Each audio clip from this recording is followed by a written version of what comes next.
तरह के स्वप्न होते हैं और कौन सा स्वप्न सिद्ध होता है, कौन सा स्वप्न सही होता है और स्वप्न को किसको बताना चाहिए और किस मुहूर्त का स्वप्न कैसा सिद्ध होता है। उसी तरह ब्रह्म वैवर्त पुराण के अंतर्गत श्री कृष्ण जन्म खंड के अंतर्गत 77वें अध्याय में 32वें नंबर श्लोक पर लिख दिया श्री वेदव्यास जी महाराज कि अगर तुम सोए और सोते से अगर स्वप्न आ गया वो स्वप्न मान्य नहीं। रात्रि को सोए, रात के समय मध्याह्न में स्वप्न आ गया मान्य होगा, पर वो तुम्हें याद नहीं है, स्मरण नहीं है तब।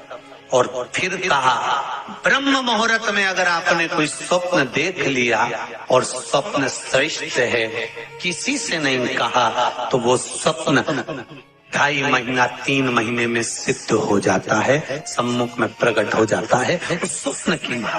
हाँ, दिन में देखा हुआ स्वप्न कभी सिद्ध नहीं होता। आज भी नियम है, शिव जी की बारात निकली थी, सामने से अर्थी आई थी, तब शंकर की बारात निकली थी। हिंदू धर्म की रीति है, आज भी आप कोई अच्छा काम करने जा रहे हो, सामने से अगर मुर्दा आता दिख जाए, अर्थी आती दिख जाए, समझ लेना तुम्हारा काम सफल हो जाएगा, तुम्हारा कार्य सफल हो जाएगा।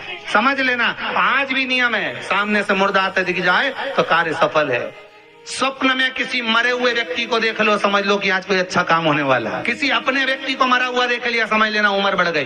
तो इसका मतलब ये नहीं है कि तुम शमशान के पास घर बना लो। हाँ, तुम्हारा क्या भरोसा, तुम सोचो सीहोर वाला महाराज बोला है कि मुर्दे को देखो तो काम सफल होता है, तुमने कहा अपन मकान ही शमशान के पास बनाएंगे, अपन तो प्लाट ही में कर देंगे, तो वहां से रोज आता जाता मुर्दा ही मुर्दा दिखेगा। इनका क्या भरोसा।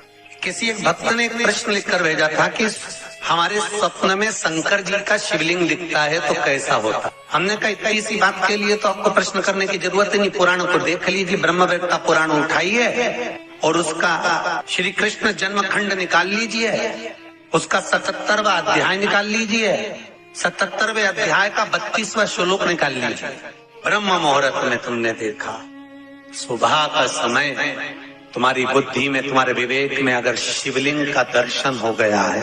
जिस बच्चे ने प्रश्न करा है, अगर वो कथा सुन रहा हो, वो कह रहा था कि हमारे गांव में लाइट नहीं रहती तो टीवी नहीं चलती, इसलिए मोबाइल पे सुनते हैं। तो मोबाइल पे अगर सुन रहे हो बेटा तो ध्यान करना कि अगर ब्रह्म मुहूर्त में शिवलिंग का दर्शन किया है तो जिस कार्य में आगे बढ़ोगे उस कार्य में तुमको मात्र 3 महीने में सफलता प्राप्त हो जाएगी। अगर शिवलिंग का दर्शन, शिवलिंग का दर्शन मात्र चाहे स्वप्न में हो चाहे हकीकत में हो, जीवन की सफलता देता है, वो सफलता प्रदान करता है। शिवलिंग का दर्शन अगर आप स्वप्न में भी कर रहे हो, शिवलिंग का दर्शन आप अगर हकीकत में भी कर रहे हो, वो आपको फल देगा। नाग नागिन का जोड़ा ही ऐसा होता है, पति जाए तो पत्नी बदला लेती है, पत्नी जाए तो पति बदला लेता है। इसलिए हिंदू धर्म की रीति है, गाड़ी के नीचे हाथ में किसी भी रूप में अगर आपसे सर्प मरा है, सर्प की हत्या हुई है, या आपने किसी के द्वारा सर्प पकड़ा कर छुड़वा भी दिया है,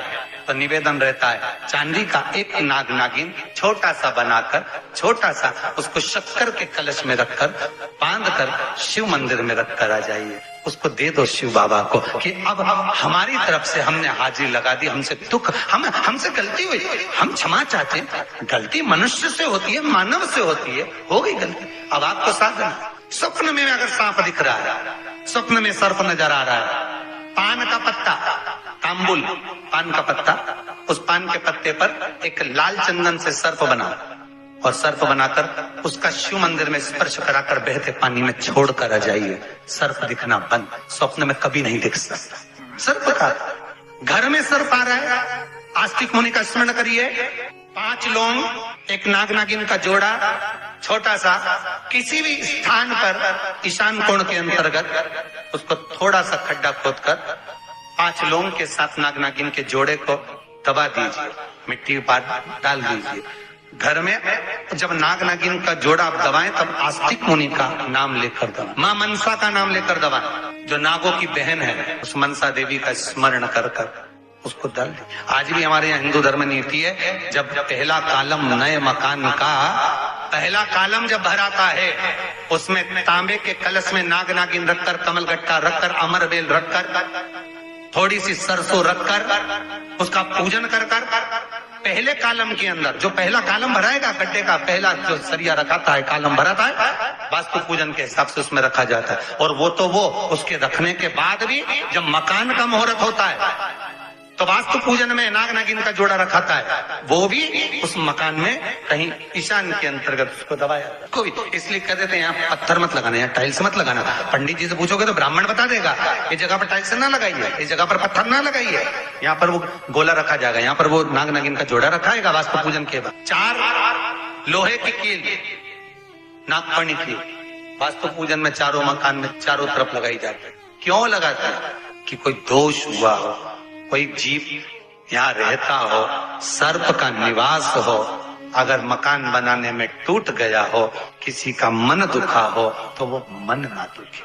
क्षमा याचना, परम आभूषण है, क्षमा मांग लेना, परम आभूषण। गलती करो तो क्षमा मांगने में देरी ना कर, हो गई गलती हो क्षमा, हम क्षमा मांग।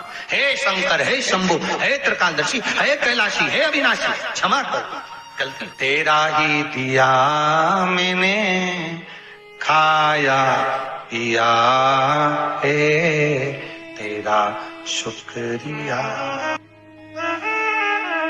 तेरा शुक्रिया,